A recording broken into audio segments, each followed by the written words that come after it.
से दिया हुआ है ऑलरेडी, है ना, आपको बनाने की जरूरत नहीं है। मैंने आपको बताया कि यहाँ पर आप सिर्फ आंसर नंबर लिखेंगे, आंसर नंबर। जैसे क्वेश्चन नंबर 1 है तो 1 के 5 खंड है, तो आप लिखेंगे आंसर नंबर 1, उसका जो खंड है जो भी है ना, A B C D E जो भी आ रहा है हिंदी में लिख रहे हैं तो X Y Z जो भी है वो आपको लिखना है सिर्फ। और फिर क्वेश्चन नहीं लिखेंगे, do not right the question और आंसर बुक जो आपके पेपर में दी गई है। कई बार आप क्या करते हैं, उन क्वेश्चन को आप उस पर लिख देते हैं, तो आपको वो नहीं लिखना है। अब आप देखिए इस कॉपी के पेज में ऐसे ऐसे 22 लाइनें होती हैं। कितनी लाइनें हैं इसमें? 22 लाइन्स होती हैं। आप एक लाइन में, जरा समझिए, एक लाइन में आप 15 शब्द लिख रहे हैं, ठीक है, 50 वर्ड्स। नीचे की 2 लाइनें छोड़ दीजिए, आप 20 लिख दीजिए, 20 लाइनें मान लीजिए, नीचे की 2 छोड़नी है आपको, लास्ट तक नहीं जाना। तो 20 अगर शब्द लिख रहे हैं, मतलब 20 पेज का इस्तेमाल कर रहे हैं, तो कितने हो गए? 300 शब्द हो गए, 300 वर्ड्स हो गए आपके कितने? एक पेज में।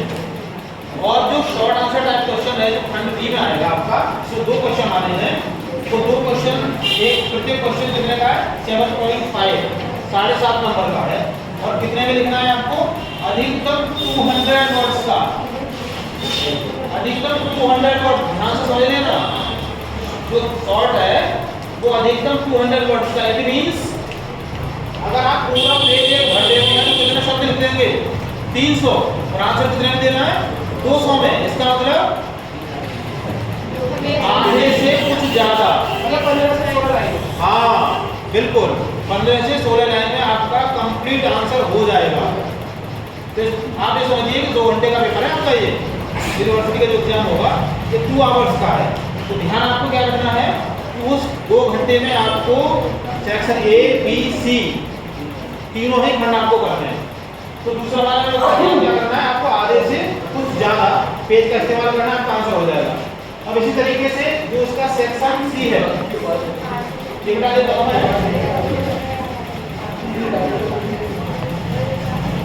जो सेक्शन C है, सेक्शन C में आपको 3 क्वेश्चन करने हैं और प्रत्येक क्वेश्चन कितने का है? 15 नंबर का। ये सेक्शन आपका 45 नंबर का है, 45 मार्क्स का। सर एक क्वेश्चन, हाँ ये क्वेश्चन 15 नंबर का है। और कितने उसमें लिखना है आपको शब्दों में?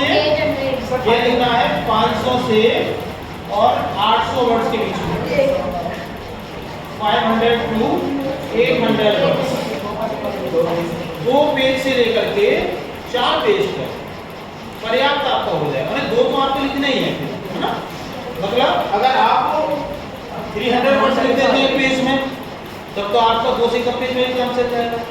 तो ये डिपेंड करता है कि आपका राइटिंग जो आपका है उसमें शब्दों को आप किस तरीके से लिख रहे हैं, कितना बड़ा लिख रहे हैं। और देखो एक बात बिल्कुल समझ लीजिए ध्यान से कि जितना आपको आता है उतना ही आप लिखिए। आप ये सोच के मत लिखिए कि हम एग्जामिनर को बेवकूफ़ बना दें, बहुत बड़ा बड़ा लिख दिया, 2-2 लाइनों में 1-1 शब्द लिख दिया, या आपने उसको छोड़ के लिख दिया। हाँ, और सबसे बड़ी गलती जिससे आपको बचना है वो ये है कि कई बार कुछ बच्चे क्या करते हैं, चूंकि हम इंटर कॉलेज से निकल कर भी आए हैं, फर्स्ट सेमेस्टर के हैं, तो आपको ये जान लेना बहुत जरूरी है कि वहाँ का मेथड हो सकता है कुछ अलग रहा हो। कुछ विद्यार्थी गोविंद गलती क्या करते हैं कि उन्होंने मान लीजिए जैसे क्वेश्चन नंबर 3 है फॉर एग्जाम्पल, मानिए आप क्वेश्चन नंबर 3 का आंसर लिख रहे हैं, क्वेश्चन नंबर 3। अब आपने क्या किया अनुभव कि इस तीसरे वाले का आंसर आपने 1 पेज यहाँ लिख दिया। 1 पेज लिखने के बाद आपने इसको क्लोज कर दिया और आपने आंसर नंबर 4 शुरू कर दिया, आंसर नंबर 4। अब आपने 1 पेज यहाँ पर उसका लिख दिया 4 का। अब आप अगले पेज पर गए तो आपने लिखा क्वेश्चन नंबर 3 का शेष भाग, तीसरे का शेष भाग, या 4-5 लाइनें लिख दी। फिर अगले पर गए फिर आपने लिख दिया क्वेश्चन नंबर आंसर नंबर अगला, और फिर अगले पर पहुंचे फिर आपने लिखा तो 4थे नंबर का शेष भाग। भाई खोपड़ी खराब हो जाती है, ऐसे बच्चे फेल हो जाते हैं। तो उनको पता है क्या, उनको लगता है कि जैसे कि वो एग्जामिनर है, वो आप ही की कापी अकेली को चेक करने के लिए बैठा हुआ है, वो पलट के देखता रहेगा, पढ़ता रहेगा कि शेष भाग कहाँ लिखा है इसमें, इसका पूरा भाग कहाँ लिखा है।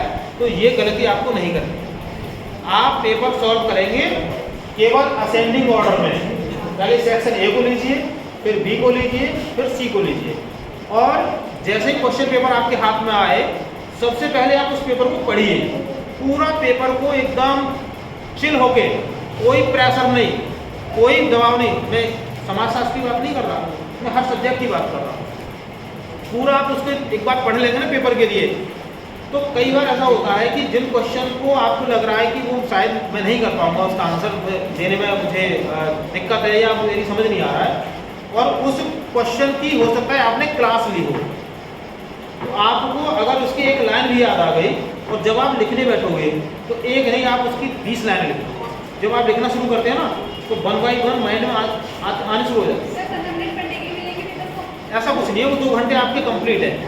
पेपर बटने के जस्ट बाद आपका टाइम शुरू हो जाता है और वो 2 घंटे आपका पूरा काउंट किया जाता है। पेपर तो 2 मिनट में पढ़ा जा सकता है, नहीं वो 2 घंटे है, कैसे भी आप उसको डिवाइड कर लीजिए। आप पेपर पढ़ने में लगा लीजिए 15 मिनट, फिर पेपर करने के बाद के 15 मिनट की मैंने क्या क्या लिखा उसको पढ़ने में लगा लीजिए, तो बीच में आपके पास कितना बचता है, 1.5 घंटा बचेगा। तो ये मैनेजमेंट आपका अपना है कि आप उसको कैसे मैनेज करते हैं, कि पेपर पढ़ने में आप 2 मिनट लगा रहे हैं, 5 मिनट लगा रहे हैं, 3 मिनट लगा रहे हैं, ये आपका अपना मैनेजमेंट है। लेकिन ध्यान आपको सिर्फ इतना रखना है कि कई बार बच्चे जो गलतियाँ करते हैं, स्पेशली पहला वाला जो सेक्शन है उस पहले सेक्शन के क्वेश्चन को एक एक पेज में लिख डालते हैं। हम लोग जब कापी का मूल्यांकन करते हैं, एवेल्यूएशन करते हैं, तो पहले वाले क्वेश्चन को एक एक 1.5 पेज, और जिनमें 1.5 लिखना चाहिए उसमें आधा पेज, 2 लाइनें 4 लाइनें, मतलब कैसे कैसे। तो गलती वहीं हो जाती है कि वो स्टार्टिंग से छोटे छोटे प्रश्न करने चाहिए, 2-2, 3-3 मिनट में आराम से होते चले जाएंगे वो। अगर आपको एक डेफिनेशन ही लिखनी है, जैसे मान लीजिए अगर आपसे वेरी शॉर्ट में पूछ लिया जाए राज्य किसे कहते हैं, राज्य, तो आपको लिख देना है कि राज्य लोगों का एक समूह है, एक समुदाय है ना, जिस, हाँ बिल्कुल, जिनकी व्यवस्था को बनाने के लिए राज्य रूपी संस्था का निर्माण हुआ है या राज्य रूपी समुदाय का निर्माण हुआ है। आपका आंसर हो गया, पर्याप्त इतना। अब उसके लिए आप पूरा 1.5 लाइन में खींच ले जाओगे उसके कौन कौन से राज्य हैं, उनकी उत्पत्ति के सिद्धांत क्या क्या है, मिलने आपको 2 नंबर ही है ना। इसलिए आप इस जो नियम है इसका उसको जरूर फॉलो करें, ठीक है। सो आई थिंक इस टॉपिक इज कमिंग टुडे।